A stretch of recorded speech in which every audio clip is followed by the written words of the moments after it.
आज का जो हमारा टॉपिक है उसका नाम है AO अल्गोरिदम, मतलब एंड और अल्गोरिदम। आर्टिफिशियल इंटेलिजेंस में ये एक अल्गोरिदम है जो एंड और को यूज करके सोल्यूशन प्रोवाइड करता है, ऑप्टिमल सोल्यूशन फाइंड करता है। बेसिकली ये अल्गोरिदम जो है वो शॉर्टेस्ट पाथ को फाइंड करने के लिए यूज होता है। इसको हम समझने की कोशिश करते हैं। सबसे पहले हमारी एक एग्जांपल आप देख लें, लिखी हुई है कि एंड और कैसे ये काम करता है और शॉर्टेस्ट पाथ को कैसे फाइंड करता है। सबसे पहले हमारे पास एक क्वेश्चन है कि you want to pass the exam. Basically हमारे पास जो मेन क्वेश्चन आ गया कि आप एक एग्जाम को पास करना चाहते हैं, लेकिन उस एग्जाम को पास करने के अब आपके पास दो तरीके हैं। एक, या तो आप चीटिंग करके पास कर लें या आप हार्ड वर्क करके पास कर लें। अब मैंने इन दोनों को एक क्यों बोला? क्योंकि इनके दरमियान एक एज लगा हुआ है। इस एज को कहते हैं एंड। ये मतलब ये दोनों कंबाइन एक वैल्यू देंगे। अब आप इसको गौर से अब एक्सट्रैक्टली में समझने के लिए उसकी लाइन लगा देता हूं। ये और कंडीशन है और ये दोनों एंड कंडीशन है, और एंड। अब अगर तो आप एग्जाम को पास करना चाहते हैं, या तो आपके पास एक तरीका है, या तो आप चीटिंग करके पास कर लें या आप हार्ड वर्क करके उसको पास कर लें। एंड और अल्गोरिदम का सबसे मेन इशू ये है कि अगर तो इसको किसी एक पाथ में सोल्यूशन मिल जाए, शॉर्टेस्ट सोल्यूशन, तो वो दूसरे पाथ को कभी एक्सप्लोर ही नहीं करता। फॉर एग्जाम्पल, अगर आप एग्जाम को पास करना चाहते हैं और आपका अल्गोरिदम चीटिंग की तरफ चला, तो आप कभी भी हार्ड वर्क को चेक ही नहीं कर पाएंगे। और फॉर एग्जाम्पल, अगर आपका हार्ड वर्क से सोल्यूशन आया तो आप कभी भी चीटिंग की तरफ नहीं जाए। इसका मेन इशू ये आता है कि फॉर एग्जाम्पल आपने चीटिंग की फॉर एग्जाम्पल आपने चीटिंग वाला पाथ यूज किया और आपका शॉर्टेस्ट पाथ आया 10। ओके, आपका शॉर्टेस्ट पाथ आ गया 10, और अब आप इसी पाथ के ऊपर रहेंगे और इसी को ऑप्टिमल सोल्यूशन मानेंगे। क्या पता अगर आप हार्ड वर्क और पास जो आपको मुश्किल लग रहा है उसको चूज करें और आपका ऑप्टिमल सोल्यूशन 7 आ जाए या कुछ भी आ जाए, उससे कम आ जाए, उससे ज्यादा भी आ सकता है, ऐसा कोई इशू नहीं है, लेकिन फिक्स नहीं है। लेकिन चेक ही नहीं करेगा। अगर वो चेक करे तो फिर तो कोई इशू नहीं है, लेकिन इस एल्गोरिदम वो चेक ही नहीं करता कि जो सोल्यूशन उसके पास आ गया उसी को एक्सेप्ट करेगा, दूसरे को कभी चेक ही नहीं करेगा। तो इससे क्या होता है कि हमेशा क्या आप तो दूसरे का सोल्यूशन कम आ रहा हो और हमें उससे ज्यादा फायदा हासिल हो। तो इस वजह से इस एल्गोरिदम का ये मेन इशू है, ड्रॉबैक भी आगे इसको कह सकते हैं। अब हम मेन एग्जाम्पल की तरफ आते हैं। इसमें हमारे पास एंड और एल्गोरिदम में एक एग्जांपल आपके सामने लिखी हुई है, और ये हमेशा step route to route edge to edge चलती है। पहले यहां से यहां, फिर यहां से यहां, फिर इस तरह। ये एंड गोएड है, ये एंड गेंड है। और इसमें स्टार्टिंग में जो रूट की कॉस्ट होती है वो सबकी फिक्स होती है 1। उसको हम ऑलरेडी उसको 1 कह लेते हैं। जैसे आप देख लें, ए से बी की जो कॉस्ट है वो 1 है, और इस तरह 1 सबकी 1 1 1 है। और आप एक और मेन चीज आपको मैं बता दूं, अगर आप ए से बी आ रहे हैं तो देखेंगे सिंगल लाइन है। जैसे मैंने आपको ऊपर बताया, ये चीटिंग ये और है, ये सिंगल लाइन है, इसकी कॉस्ट 1 है। लेकिन अगर आप ए से सी या डी के दरमियान देखो तो एंड गेट लगा हुआ है, जिसकी वजह से हम अपने ऊपर भी दिखाया कि अगर आप तो हार्ड वर्क के साथ पास करना चाहते हैं then hard work and pass it. Cheating में डायरेक्ट आप चीटिंग करके पास कर सकते हैं, लेकिन इसमें हार्ड वर्क प्लस करके आप पास करेंगे। तो ए से बी, इस वजह से ए और बी की जो कॉस्ट है वो 1 है, लेकिन ए और सी और डी की, ए से सी और डी दोनों एक हैं, ये अलग पाथ नहीं, ये एक ही पाथ है। तो इसकी कॉस्ट होगी 1 + 1 = 2। ये मेन चीज आपको, ए से बी के हमारे कॉस्ट क्या है 1, और ए से सी ये डी की कॉस्ट हमारे पास कितनी है 2। ये एक मेन पॉइंट है जो आप याद रख लें। और ये हमेशा शॉर्टेस्ट पाथ को एक्सेप्ट करता है, लॉन्ग पाथ को कभी नहीं। फॉर एग्जांपल अभी मैं आपको करके दिखाता हूं। अब हम इस सोल्यूशन की बात करें तो सबसे पहले हम इसको सॉल्व करने की बात करते हैं। ए से बी की हमारी कॉस्ट कितनी है 1, और बी के ऊपर हमारे पास एक एक्स्ट्रा कॉस्ट लिखी हुई है, ये देखें ये। तो अब 1 + 4 कितना हो गया 5। अब बी के पास जो ए के पास जो रिजल्ट आया है ए से बी के पाथ का वो 5 आया है।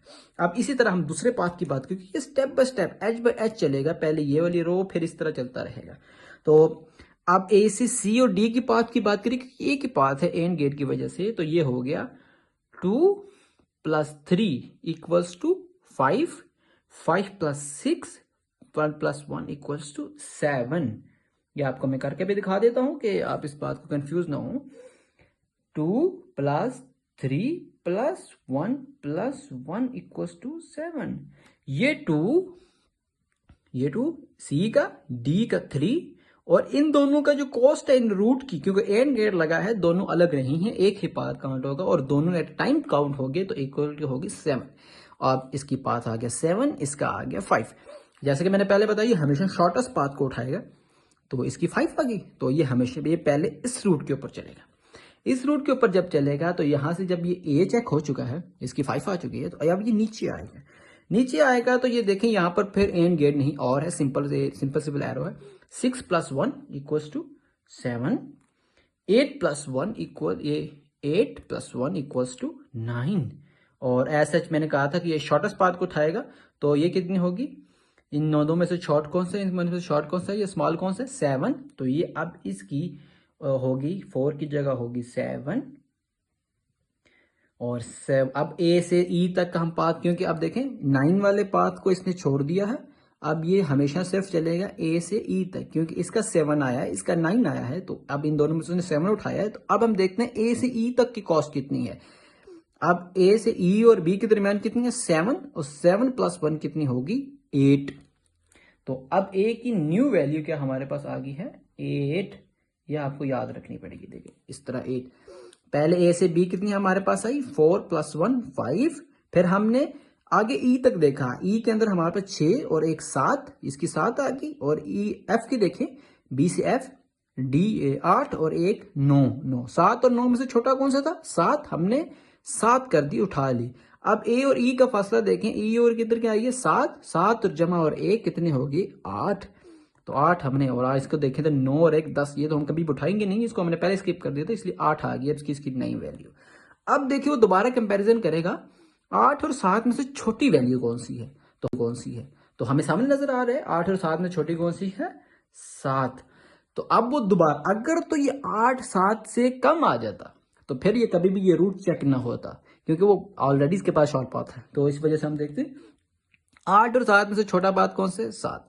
तो 7 की तरफ जब आएगा, अगर हम सी को देखें, अभी हमने इसको देखा, हमने इन दोनों को देख चुके हैं, इन दोनों का सम क्या आ चुका है, 7। अब यहां से आगे हम चलते हैं सी के ऊपर, क्योंकि ये दोनों तो अब हमारे पास एक पाथ जो है ऑलरेडी हमारे पास चेक हो चुका है, सी और डी वाला। अब बचा कौन सा, जी एच जे और जी आई और जे वाला बचा है, जी एच आई जे, ये 3 हमारे, ये 4 हमारे पास पाथ बच चुके। अब हम यहां से यहां पर आए और सी के बाद हम ये देखें, तो ये देखें ये सिंपल लाइन है, इसमें कोई भी एंड गेट नहीं, और है 2 + 1 3, तो ये हो गया 3 स्टार्टिंग में, क्योंकि हम दोनों को सम किया। अब इन दोनों की बात करें तो ये देखें एच की 0 है और आई की भी 0 है।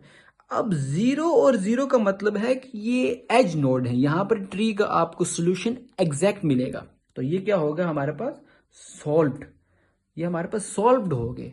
मतलब जब 0 वैल्यू आ जाए ना, तो वो टर्मिनेट पॉइंट होता है कि इसके बाद आपको कोई ऑप्टिमल वैल्यू, क्योंकि देखिए 0 से छोटा कुछ भी नहीं हो सकता, इसलिए ये हमेशा ऑप्टिमल वैल्यू आएगी। तो इसलिए ये 0 होता है एज ऑफ द नोड, ये एंड है, इससे आगे आप नहीं जा सकते, इसको आप सोल्यूशन आपको एग्जैक्ट यहां से मिलना शुरू हो जाएगा। तो ये 0 0 हो गया, 0 + 0 + 0 + 1 + 1 = 2, क्योंकि 0 ये दोनों एंड गेट यूज हुआ है, दोनों एक ही पाथ हैं, तो ये इसकी क्या होगी, 2। अब सी की नई वैल्यू क्या होगी, 2। अब देखें 2 और 3 में से छोटी कौन सी है, 2, तो ये 2 को एग्जैक्ट पिक करेगा। लेकिन यहां पर एंड यूज हुआ है, इस वजह से ये भी एच चेक होगा। अगर हम इसे एच की चेक बात करें तो जैसे जे पे आएगा तो ये भी देखें 0 है, ये तो टर्मिनल नोड है, तो मतलब ये भी ऑलरेडी सोल्व्ड है। तो 0 + 1 = 1। अब देखें, अब हमारे पास आंसर क्या आएगा, देखें इसकी हमारे पास आ गया 3 और 2 में से 2, और इसका 1 आ गया, तो इसने इधर से 2 उठा लिया सी की, और डी की हमारे पास 1 आ गई। अब देखिए क्योंकि ये दोनों एंड हुए हैं, तो इस वजह से इनका आंसर आएगा हमेशा प्लस में। तो क्या हो जाएगा, इन दोनों का अगर हम करें तो 2 + 1 + 1 + 1, कैसे, देखें हम जब यहां से आ गए थे तो यहां पर हमारे 6 और 7, और इसको भी हमने ऐड किया था, इस वजह से हमारे पास आ गया 7 और 1 8, ठीक है। अब हम जब यहां पर आए, इन दोनों को हमने उठा लिया, दोनों के एच को, 2 + 1, क्योंकि ये दोनों एंड हुए पड़े हैं, मतलब इन दोनों का सम हमारे पास एक ही आएगा। तो 2 + 1 = 3, 4 और 5, तो इसका अब नई वैल्यू क्या आ गई हमारे पास 5, और ये हमारे पास इसका ऑप्टिमल पाथ और सोल्यूशन आ सकता है। आप कह सकते हैं कि ए से सी डी और सी डी से आगे एच आई और एच आई से आगे जे। ये एक हमारे पास पाथ आ गया जिसकी ओवरऑल कॉस्ट है 5। This is the shortest path from and और एल्गोरिथम, और यही इसका सोल्यूशन है। Thank you.